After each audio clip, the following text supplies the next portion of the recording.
துபாயில் நடைபெறும் விமான கண்காட்சியில் தேஜாஸ் போர் விமானம் விழுந்து நொறுங்கியுள்ளது தொடர்பான அண்மை செய்தியை பார்த்து வருகிறோம். துபாயில் நடைபெறும் விமான கண்காட்சியில் தேஜாஸ் போர் விமானமானது விழுந்து நொறுங்கியுள்ளது. கூடுதல் விவரங்களோடு இணைகிறார் நமது செய்தியாளர் மதியழகன். வணக்கம் மதியழகன், விவரம். ஐக்கிய அரபு அமீரகத்தினுடைய துபாயில் விமான கண்காட்சி நடைபெற்று வருகிறது.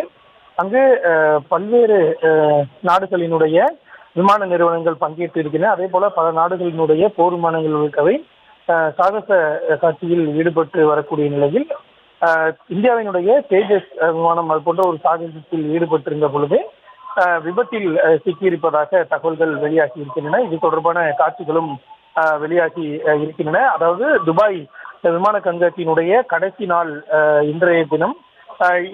இந்த கடைசி நாளில் தேஜஸ் விமானம் தனது வலிமையை காட்டும் சாகச நிகழ்ச்சியில் ஈடுபட்டிருந்த பொழுது இந்த சம்பவமானது நிகழ்ந்திருக்கிறது. அதாவது பறந்து கொண்டிருந்த தேஜஸ் விமானம் போர் விமானம் திடீரென்று கட்டுப்பாட்டை இழந்து தரையில் விழுந்து தீப்பற்றி எரியக்கூடிய காட்சிகள் வெளியாகி இருக்கின்றன.